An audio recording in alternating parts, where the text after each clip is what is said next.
Some people you will allow to unnerve you. And you wonder, what's wrong with me? I'm not crazy. That's why you've got to learn to make a conscious, deliberate, determined effort to stand up inside yourself. Working on yourself, watching that inner dialogue, it will determine the quality of your life. Realists are not afraid to look at the harsh circumstances of life. They sharpen their eye by paying keen attention to details, to people's intentions, to the dark realities hiding behind any glamorous surface. And you've got to learn how to tune out the critics outside and the critic inside. You are more alone than you imagine. This should not be a source of fear, but of freedom. When you prove to yourself that you can get things on your own, then you experience a sense of liberation. You are no longer waiting for people to do this or that for you, a frustrating and infuriating experience. You have confidence that you can manage any adverse situation on your own. Think of it this way. Dependency is a habit that is so easy to acquire. We live in a culture that offers you all kinds of crutches, experts to turn to, drugs to cure any psychological unease, mild pleasures to help pass or kill time, jobs to keep you just above water. It is hard to resist. But once you give in, it is like a prison you enter that you cannot ever leave. You continually look outward for help, and this severely limits your options and maneuverability. When the time comes, as it inevitably does, when you must make an important decision, you have nothing inside of yourself to depend on. But in the end, the most important thing is, what's the purpose of your life? Why are you here? Is you got to jump. You got to take that gift that's packed away on your back. You got to jump off that cliff and pull that cord. You can play it safe and deal without the cuts and the tags. And you can stand on that cliff of life forever safe. But if you don't jump, I got another promise I can make you. Your parachute will never open. You'll never know. You gotta take a beat, you gotta take this, you're gonna get knocked out, you gotta get up, but you gotta work hard.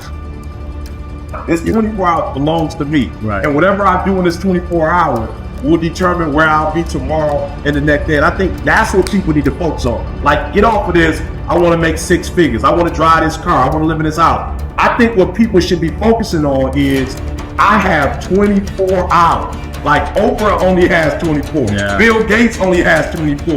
Like, Warren Buffett only has 24 hours. And in that 24-hour period, I can either break my life or make my life. Strength isn't always about standing with a crowd. It's about standing alone when you have to. When the world gets quiet and it feels like no one sees your struggle, remember this. Every great warrior has faced battles alone. Use that solitude to grow, to focus, and to become unstoppable. You don't need anyone's approval to rise. Your strength is enough. So listen to me. There are those of you who said, I want to be a millionaire. I want to be the best at this company, right? But your value system says you believe in sleep more than you believe in grinding. Your value system says you are a consumer and not a producer. That you're spending more money than you're making. Why? Because you're a consumer, but you're reading all the books and you're saying everything the books are saying, but those books are not in alignment with your value. If you're going to go to the next level, your values are going to have to change. Talent and good intentions are never enough in this world. You need to be fearless and strategic. You're driven by your need to please others. If you're driven by your fear, if you're driven by your past, maybe it's time to free yourself. And the way to do it is decide. Decide consciously what you want your life to be about. Decide consciously what's the purpose of your life. I will not go gently into that good night. I will rage against the dying of the light. I will practice random kindness and senseless acts of beauty, because minds are like parachutes and they only function when open. And Timothy Leary was right. In order to use your head, you've got to go out of your mind.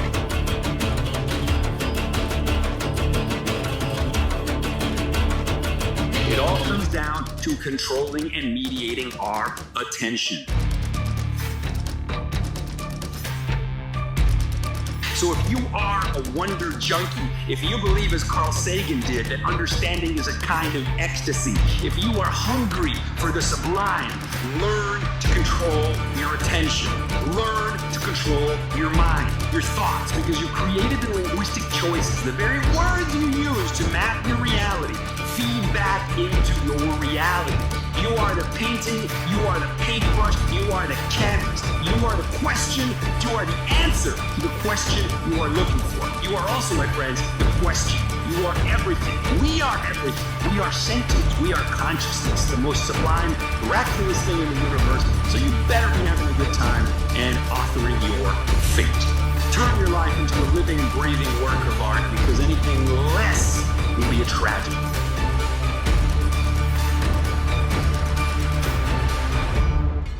It's only after we've lost everything that we're free to do anything. Being alone isn't a weakness. It's a proving ground. It's where you discover what you're truly made of. When no one is there to lift you, you learn to lift yourself. In the silence, you find your power.